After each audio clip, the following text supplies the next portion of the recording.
I'm sat in the rear facing, no, not rear facing, they're forward facing. I'm sat in the forward facing rear seats of a Citroen CX Familiale. It's an 8-seater, a proper 8-seater. These are not lip service seats. So this car predates your Renault Espace, all of the MPVs, the whole MPV movement that took place for your Ford Galaxy, your Charan, all that sort of stuff.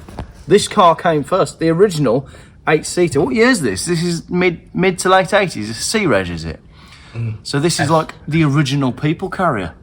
Very, very cool indeed. So if you've got too many children, you need one of these. Yeah, I think originally had a BX16 valve, and just Citroen CX done another one. Yeah. And then I think a Rover 620 came into it. Yeah. And then the scrappage scheme came along. Yeah. And a member of the family was like, you won't believe what's come into the yard. I mean, it's the scrappage scheme, it's got an MOT. These cars are disappearing. And yeah. For no money at all. Yeah. BX TZD. Yeah. Mercedes, another Citroen CX. Yeah. They seem to be multiplying. I don't know if they were breeding in the dark, but yeah. So many of the cars that are in your collection are scrappage survivors, really. Then there's a few of them, yeah, not all of them, but they were all bought for not much money. Yeah. They all needed a little bit of work, maybe initially, but the pleasure of driving them, each of them had their own characteristic. Yeah. And they were working cars. I mean, they drove to work in them. Yeah. And used them like that. But everyone in there, you've got, either yourself or Rich has got a story with it. You know, they've all been used and loved in one way or another. One way or the other, yeah, they have.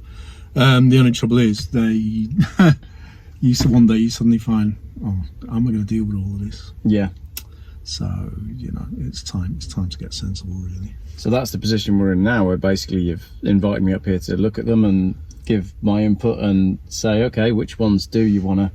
So almost everything in there is for sale in different. So we've gone round and graded the cars and said, okay, if it's a 10 and it's rolling and ready to go, just clean it and take some photos. And if it's a 1, then yeah, that's it. And but we haven't. There's none in there that are too bad. I think the lowest grading we gave was a 5. Yeah. So yeah. Realistically, none of them are a total mess because they've been stored. Yeah. They were for the most part driven in. Yeah. Some of the ones that required the most work were prospects. Yeah. That didn't transpire. But yeah, there's a few cars in there that you've bought for parts that perhaps you never intended to, sell initially. And then you suddenly thought, hang on a minute. Yeah. You can't really break these cars anymore. The natural car-loving optimist. Yeah. Yes, actually, that's a really honest phrase, but it's one that makes me squirm because it's like, oh shit, it's so true. Yeah. And I think sometimes it takes a second pair of eyes to walk around and go, yes, no, yes, no, and work out which ones. That's it. We're going to move on. So we've come up with a bit of a plan for your. We've got a spreadsheet. We have. We've got a plan. We have. And the first one to go is going to be. I think, practically speaking, the best contender is Mercedes 560 SEL. So this is a Mercedes 560 SEL. I've had a look at the spec. It's Nautic blue with beige velour, heated seats. It's a lovely spec car. Mileage is sensible, and I think maybe try eBay with it. See what it goes for. We'll see what we can. We'll have a listen to the engine. Yeah.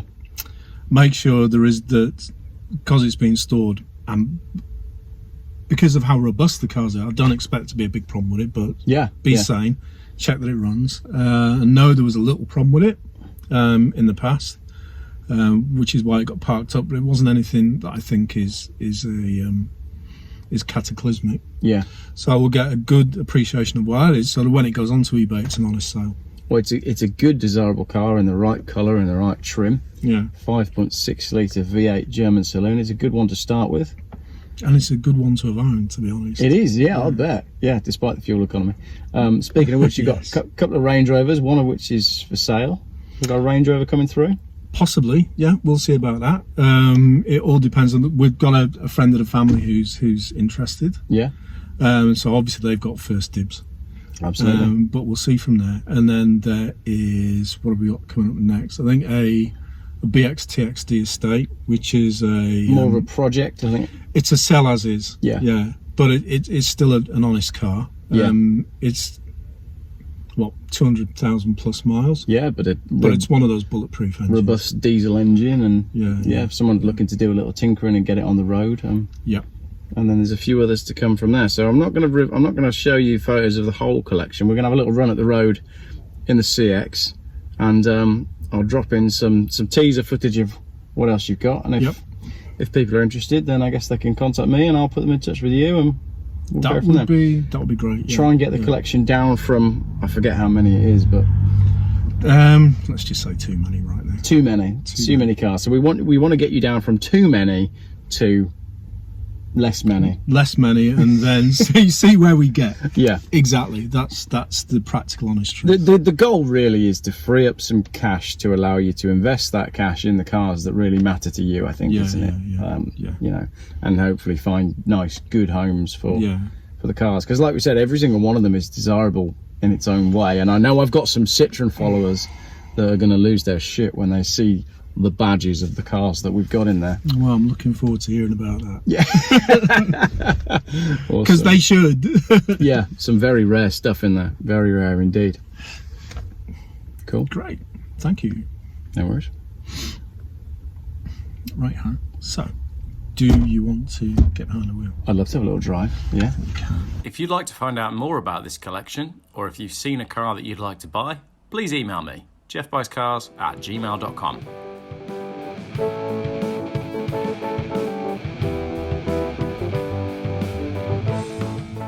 Geoff buys cars. Still YouTube's most boring car channel.